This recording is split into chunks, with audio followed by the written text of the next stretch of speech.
She wasn't his bride, wasn't even supposed to stay. But when a bruised woman stepped off the Dusty Creek train, with a scuffed ledger and 17 cents, Ben Carter gave her shelter. By sundown, a canal baron posted a fake fee on Ben's gate, and men with guns clipped his fence. She opened the ledger. He kept his temper. Together, they found a flaw buried deeper than any ditch. Now the town must choose, fear or fairness. Would you defy power with nothing but paper and truth? Dusty Creek, Wyoming Territory.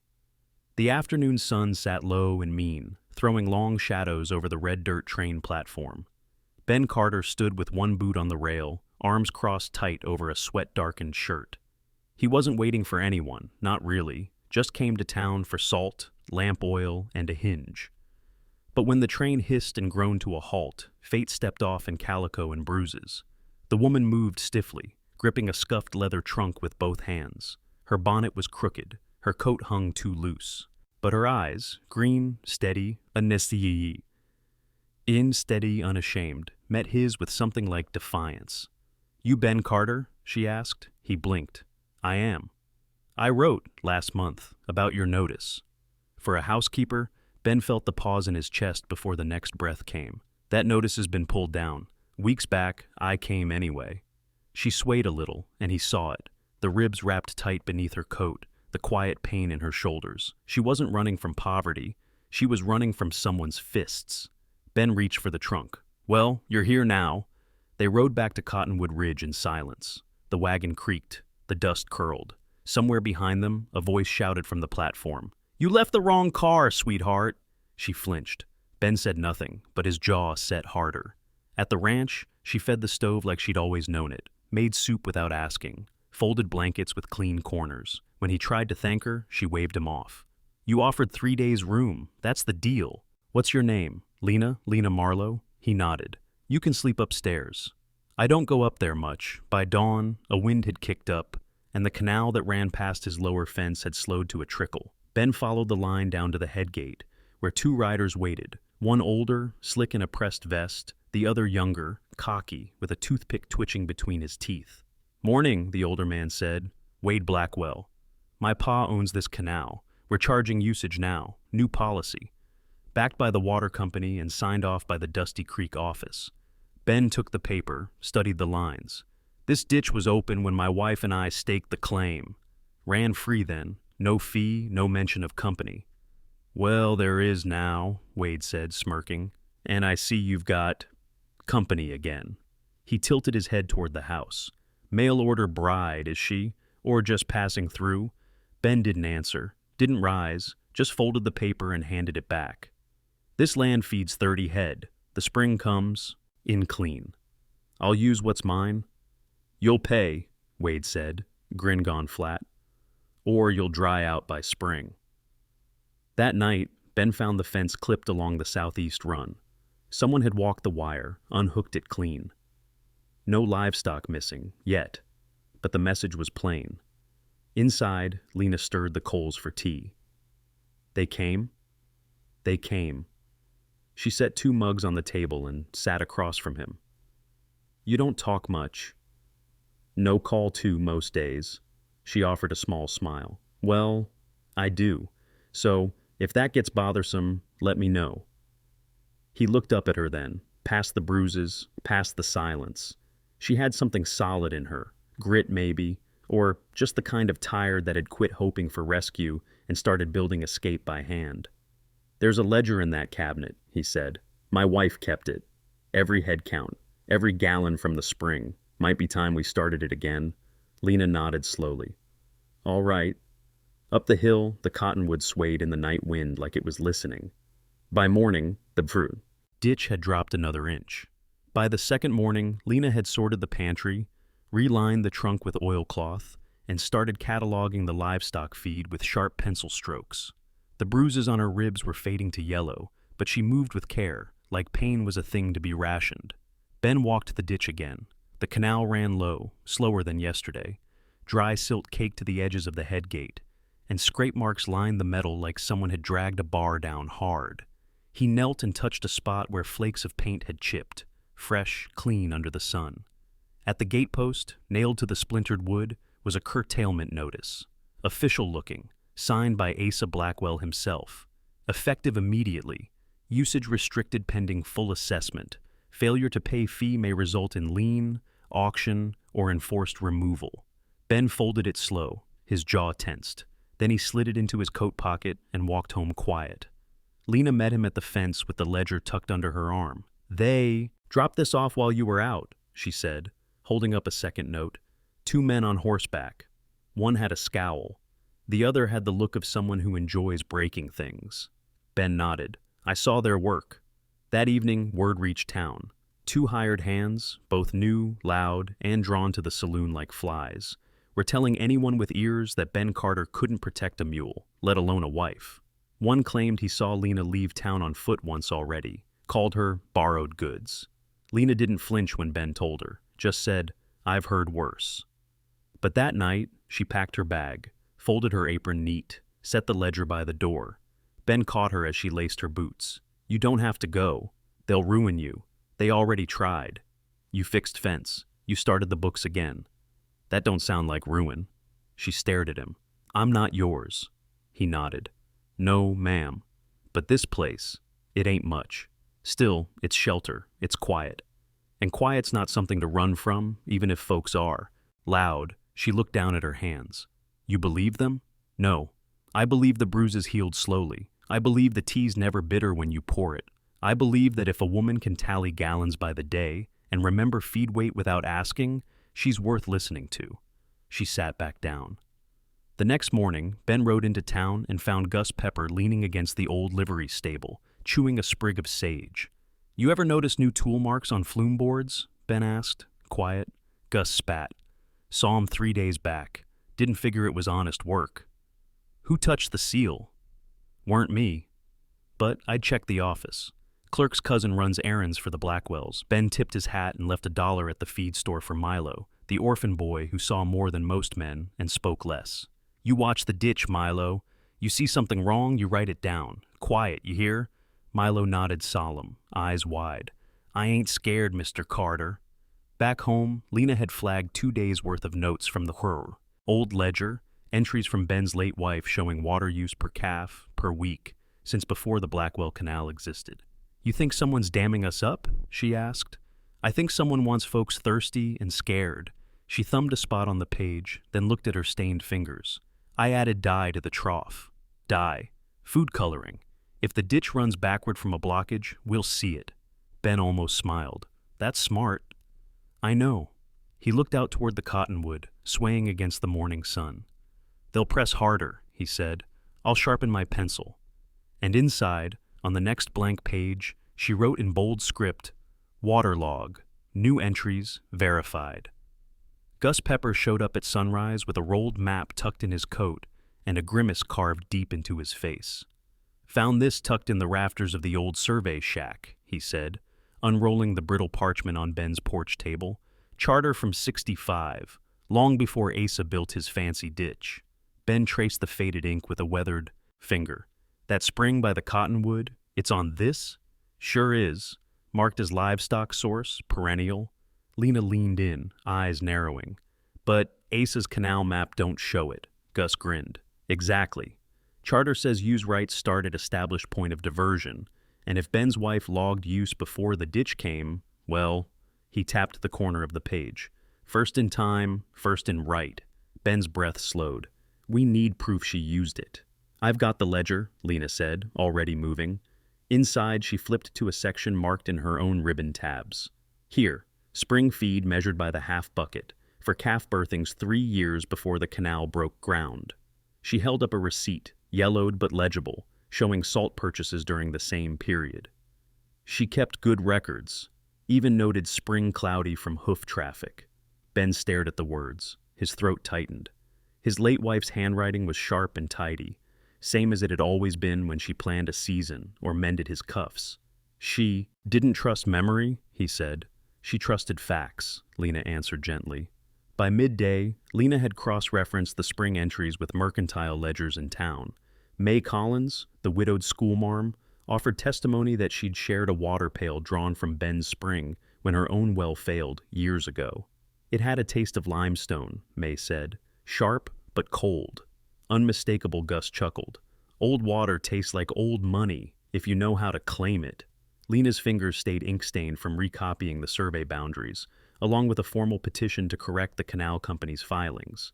The charter Gus brought lacked Asa's newer seal, and the land description used chainage from the town oak, not true section lines. Ben tilted his hat back. Wrong seal, wrong section. That's 2 lies on 1 page, Lena nodded. And I found a ledger gap in Asa's filings, too. Missing entries between late May and July, the year the canal crossed Cottonwood Ridge. Ben raised an eyebrow. Meaning? Meaning, Lena said slowly. They filed the easement before finishing the flow test. If they never confirmed source overlap, the canal was built on presumption, not proof. Ben turned to Gus. You sure about chainage? Sure as sage burns hot. I helped flag it back then. They rode out together, just the 3 of them, to the ridge where the cottonwood stood like a lone sentinel over the thawing earth. Ben dug slow, careful near the base, until the soil gave way to a moist patch that pooled clear when cleared. Still runs, he murmured. Lena dropped a thin dye tab into the water, watching as it swirled blue, then vanished into the ground. We'll see where that turns up. Gus hammered a flagged stake in place. Surveyors'll argue, but they'll read this line loud when the time comes. Back at the house, Milo waited with news. 2 men took photos of the gatepost, said they're from the paper, but one had a Blackwell pin on his vest. Lena exhaled. Public campaigns begun. Ben looked. To the spring then, to the ridge. We fight this with light, he said. Lena opened her journal and added 1 more line. Dye test initiated. Spring flow active. Stake set with witness. Then, under it, in small, tidy script, if you stand for truth, write it down. Saturday brought dust, music, and just enough breeze to keep the flags from sagging. Rodeo weekend in Dusty Creek always swelled the town threefold. Stock trucks, pie booths, rope contests, and clanging laughter. But beneath the buzz, talk flowed quieter. Ben Carter's spring, Blackwell's fee, woman with the ledger. Ben and Lena walked shoulder to shoulder through the crowd, not holding hands, but moving like they belonged in the same step. Lena wore her hair back, her sleeves rolled, and her journal tucked tight beneath one arm. Ben kept his hat low, nodding to those who looked their way with a firm, silent courtesy. May Collins waved from the pie table. You sure about this? Ben gave a soft shrug. Gotta ask right things in. Daylight behind the grandstand, the town council gathered with clipboards and sweat-streaked collars. Asa Blackwell arrived with a younger man in a neat suit, carrying a fresh inked map and too many assumptions. Mr. Carter, Asa said with a smile so thin it might tear in wind, I hear you're disputing company claims on canal usage. That's a mighty risky thing to do without facts, Ben answered calm. I'd like to request a public survey, Thursday next, high noon. County crew present, full view. Lena stepped beside him. And I'd like the clerk to read the charter seal on file. Just once, out loud. The clerk blinked, then cleared his throat and pulled the old document from a folio. Charter dated July 1865, sealed under Dusty Creek Mercantile Authority. Asa's brows lifted, just a touch, his lawyer's lips pressed tight. That seal was voided in 71, Asa said sharply. We've updated filings. But the original seal governs the easement boundaries near Cottonwood Ridge, Lena replied. That's the map Gus Pepper flagged, and the one your men overlooked. Ben added, I'd also like to mark flow levels the morning of the survey. Asa raised his voice. This is theater. The company's maps are current. No further corrections are warranted. From the crowd, a rancher called out, Then why's the spring dry? Sheriff Hall shifted where he stood by the fence post. His eyes darted to the 2 canal hands flanking Asa. Their vests bore no name tags, but their postures, thumbs on hips, eyes cold, spoke plenty. I'll allow the request, Sheriff Hall said carefully. Thursday noon, public field survey.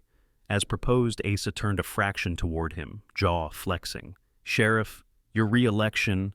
This ain't about votes, the sheriff said. It's about property lines and flow law. The crowd murmured again. Wade Blackwell, Asa's son, appeared near the stock pens. He leaned on a fence rail and spit toward Ben's boots. Hope you like rope burns, Carter. Truth gets slippery, Ben. Said nothing, just tipped his hat and turned. Lena reached into her satchel and pulled out a folded slip of paper. Quietly, she handed it to the clerk. My dye test plan. Please log it for reference. The clerk took it, bemused. Dye? You'll see, she said with a small smile. Back at the ranch, the cottonwood cast a long shadow across the trough. The spring still murmured, quiet but certain. Ben looked toward the ridge, then at the faint clouds crawling the sky. Think they'll show? They'll show, Lena said. Asa doesn't know how to back down. Ben crouched by the spring box and touched the earth. Cool, damp, faithful. If this works, he said, you'll have proved what I couldn't in 10 years. She knelt beside him. We didn't prove anything yet. He looked at her then, not for comfort, but in full, with that tired honesty only grief teaches. Thank you, he said. For what? For walking into this mess with your eyes open. Lena shrugged. It's a good mess. Worth sorting. By Sunday morning, the light came through the cottonwood like a quiet promise. Ben Carter crouched beside the spring, running his fingers along the edge of the stone-lined box. The water still flowed, faint but steady. Beside him, Milo held a stack of wooden stakes carved rough with Gus's knife. You think they'll really come? The boy asked. Ben nodded, planting the first stake. Asa Blackwell don't bluff, but neither do we. He posted the first claim marker just past the lower trough, where the seep met the dry draw. It read in plain paint, filed for survey, stock and domestic use, Ben Carter. Milo helped tie a strip of red cloth to each one as they worked down the ridge. That night, the air turned still, heavy, like something waiting to fall. Ben, Lena, and Milo sat at the supper table. A single lantern cast long shadows on the walls. Lena laid out her notes again, double-checking the affidavit and test plan. Her hands moved with practiced calm, but her eyes drifted often to the door. Ben said, Little he sharpened a fence tool slowly, rhythm steady. At last, he glanced at the clock. Time to walk the lateral, he said. Milo stood fast, but Lena touched his arm. Let Ben go first tonight. He hesitated, then nodded. Ben left his rifle inside and took only a lantern and his rope. The ditch was low, but moving. Along the way, he passed the neighbor's field, the one Asa's men had forgotten to unblock. 20 head of cattle milled, lowing with thirst. Ben squinted at the head gate. It sat jammed with brush and an iron pin wedged crosswise, unnatural. He leaned down and worked at the blockage with his boot, then pulled the pin free with the fence tool. A gush of water surged forward, filling the ditch. He watched it snake toward the pasture and smiled faintly. By the time he returned home, he felt the shift in the air. Hooves. 3 riders waited at the gate. One held a lantern, one had a brand new badge. The third just smirked. You Ben Carter? Asked the new deputy, barely out of beard. I am. You're under arrest for tampering with company property, specifically the Dusty Creek Canal, Section 4. Ben stood quiet, hands loose at his sides. No charge was filed, no court order. This is preemptive, the deputy stammered. Pending investigation. The rider with the smirk stepped down, drew iron with lazy hands, and gestured toward the house. Let's make this clean, Carter. Ben raised his palms. I've got a child sleeping, and a woman baking biscuits. That slowed them. Not much, but enough. They cuffed him with clumsy hands and walked him past the cottonwood. The spring trickled behind them. Lena opened the door to find only Milo on the porch, lips tight. They took him. She grabbed her coat and her ledger. In town, the jail sat quiet, but for the scrape of boots and the low slosh of a tar bucket left on the stoop, like a threat not quite spoken. Inside, Ben sat on the cot, calm. No judge till Wednesday, the deputy muttered, not meeting her eyes. Lena passed a tin of biscuits through the bars. Warm. Ben smiled a little. Flour's yours this time. She slipped a sealed envelope into his hand, her voice low. Telegraph to Cheyenne. It's time. He nodded. Gus sharpened stakes behind the blacksmiths. May rallied parents from the school. Milo carved a little flag for the top of the spring marker. Dust moved faster than wind in a town like Dusty Creek. And somewhere out there, Asa Blackwell sat smug behind maps and ledgers of his own, thinking the wind only ever blew his way. But the current had shifted. The cell smelled of old oil and pine soap. Ben Carter sat on the narrow cot, elbows resting on his knees, fingers laced. Through the single-barred window, early light glinted off the snow atop the cottonwood ridge. Dusty Creek still slept, but Ben didn't. He had gone quiet the moment they locked the door. No protest, no posture, just silence. The young deputy had checked on him twice, unsure what to make of a prisoner who didn't shout. Now he leaned in the hallway, whispering to the desk clerk about how that canal thing's just business, as if saying it soft would wash the guilt off. Ben exhaled slow, recalling a lullaby from long ago, something his late wife used to hum while folding towels. The tune looped in his mind like hoofbeats in snow. Outside, boots tapped on the wooden porch. Then the door creaked open. Lena stood framed in the light, holding a cloth-wrapped bundle in one hand, a folder under her arm. She greeted the deputy with a nod. "You'll want to read this." The young man blinked. "Ma'am? That's a sworn affidavit," she said, setting the folder on the desk. Attached is a notarized copy of the original canal charter seal, lifted from the mercantile ledger by Mrs. Collins. You'll also find a telegraph receipt, wire sent to Judge Hamlin in Cheyenne at 8:14 last night. The deputy flushed. "We don't have jurisdiction. You have a man in a cage with no charges filed and no judge present, and you've done it on the say-so of a company that altered boundary maps." She unwrapped the cloth and placed a tin of biscuits on the desk. "For the trouble." Then she stepped past him and walked straight to the bars. Ben met her eyes and stood. "You're a wonder. You're a fool for walking that lateral alone." He half smiled. "Didn't want you to see me get cold feet. I saw worse. You wore my apron that one morning." Behind them, the deputy cleared his throat awkwardly, flipping through the folder. A moment later, he returned, keys jangling in a shaky hand. "We're releasing Mr. Carter, pending review."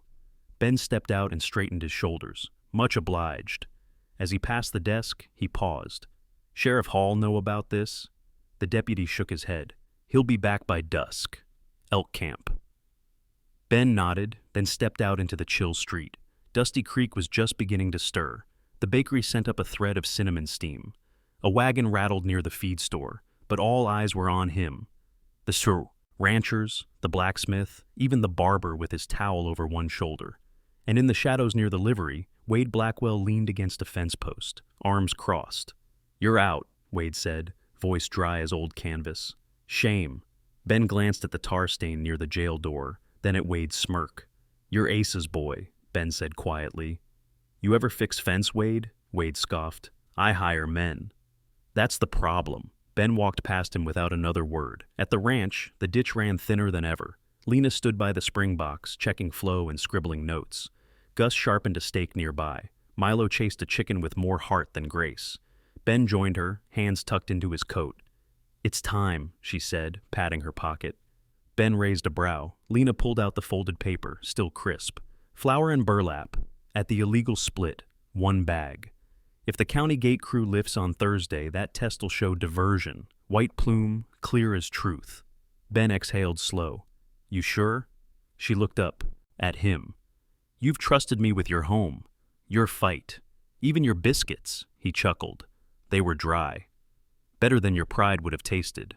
Ben looked back at the cottonwood. Wind moved the top limbs, soft and steady. "Let's test the current then," he said.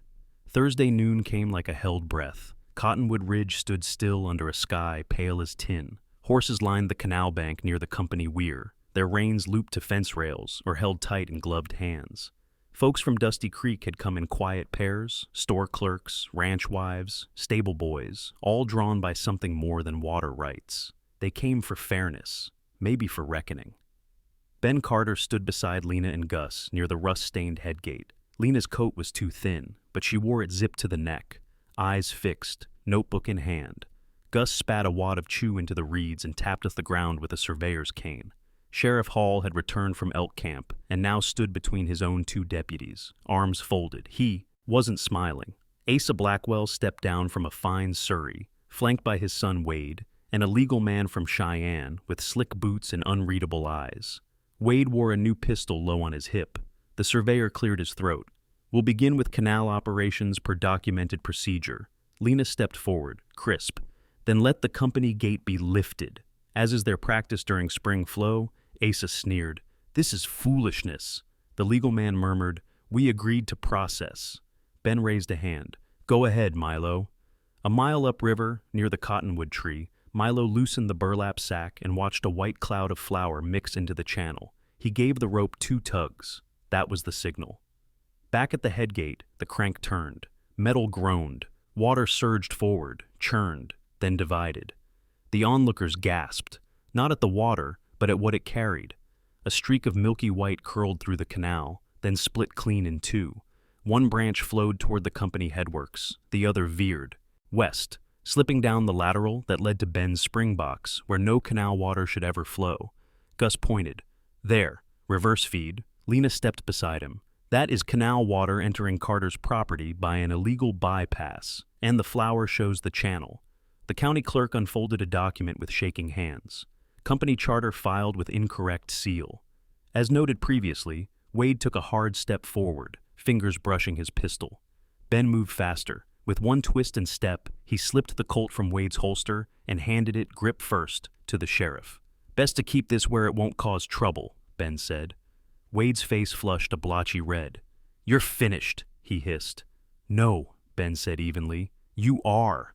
Asa shoved forward. This proves nothing. Flour and gossip. Lena held up her notebook. Documented flow records, dye trace methodology, and this, she pulled the sealed affidavit from her pocket. Signed by 3 ranchers, a school teacher, and Gus Pepper here, Gus. Raised 2 fingers in a lazy salute. Sheriff Hall took the affidavit, read it over, then looked to the county surveyor. The man pointed to the weir. I'll need to verify flow rates and lot lines. But the dye doesn't lie. Neither does this, Gus added, poking his cane into the muck near Ben's spring box. This ain't no runoff. It's a seep, been bubbling since '72. I marked it with Ben's late wife, God rest her. She knew what she had. So did Asa. A ripple of murmurs ran through the crowd. The townsfolk didn't shift toward Asa. They shifted away. The sheriff exhaled.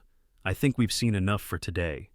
Wade tried one last glare at Ben, but it fizzled. He turned away, boots slipping in the grass. Ben stood still. The flower in the canal thinned, then cleared.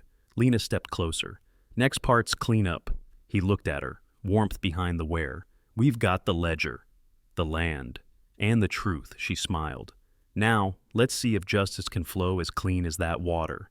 Asa Blackwell's composure cracked like thawed river ice. He tried to summon bluster, but the words clung thick in his throat as Sheriff Hall handed Wade's pistol to a deputy and stepped forward.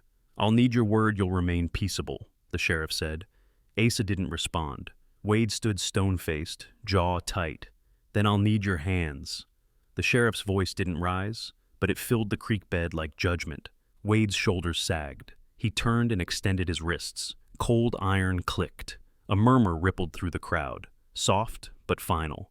Wade Blackwell, the sheriff said, you're under arrest for assault, obstruction, and unlawful diversion of water flow under territorial code. Asa stepped toward his son. That's my lawyer's domain.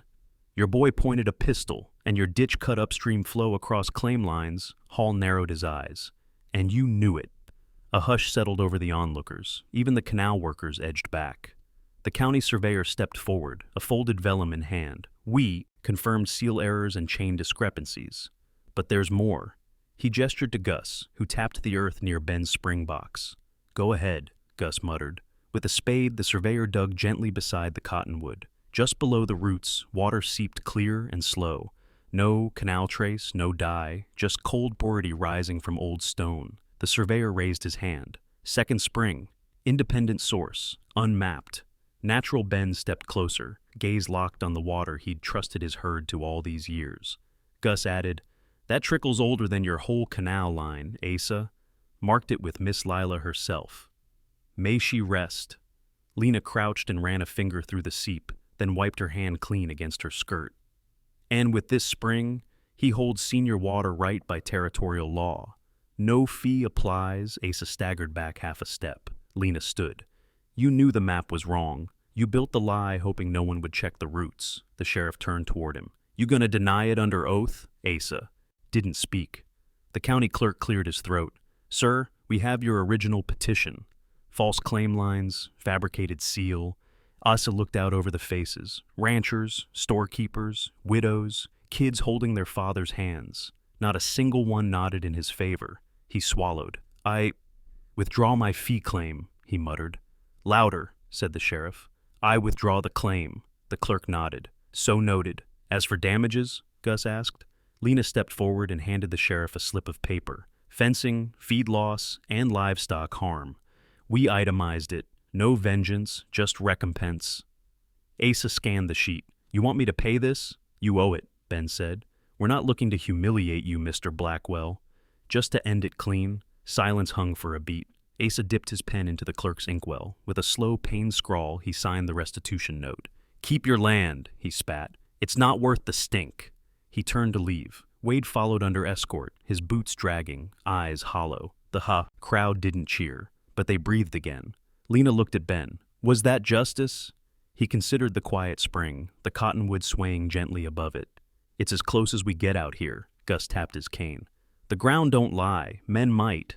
Water won't back at the canal head. The flower trail faded to nothing. Clear water ran again, clean, claimed, and finally free. Ben reached for Lena's hand. She didn't hesitate. The townsfolk drifted off slow, murmuring low, but something had shifted. They'd seen the truth rise up from under a tree. Spring came early that year, quick as a whistle on the wind. At Cottonwood Ridge, the troughs ran clear. The fences stood straight again, each post tamped firm with neighbor hands. Lena tied her bonnet loose these days, said the sun helped her freckles and the baby inside her grow right. Ben just smiled at the way she leaned into the work, never asking for more than she gave. They'd married quiet on a Wednesday. Gus stood as witness. May brought fresh cornbread, and little Milo brushed down the mule so hard it gleamed like boot leather. The cottonwood tree didn't bloom just yet, but the wind through its limbs carried something that felt close to music. Ben built a second bed frame by hand, not because he didn't want to share the first, but because it gave him peace, cutting joints and sanding corners after dinner. Lena sewed curtains. She laughed more now, laughed like she meant it. The restitution Asa signed came through in full. Every dollar was shared the way they promised. The ranchers' co-op took shape fast. Folks who once kept to themselves now showed up with shovels and soup. They printed water schedules on paper Gus donated from old survey rolls. May taught the youngest ones how to read it, said understanding land was just as important as owning it. Even Sheriff Hall softened. He still walked stiff, but his voice lost that edge. He deputized a ranch hand named Earl, who could read a map and wouldn't jump at shadows. One certain night, as frost crept back into the valleys, Asa Blackwell rode up alone. He didn't ask to come in, just stood at the edge of the yard, hat in hand. Ben stepped off the porch slow. Fence line's good, Asa said. No more claims. Ben nodded once. Appreciate that. Asa hesitated, then looked toward the cottonwood. That spring under the roots, your wife find it? She did. Kept it quiet. Thought it was a gift too small to mention. Asa's eyes stayed on the tree. It wasn't. They stood like that a while, both men quiet.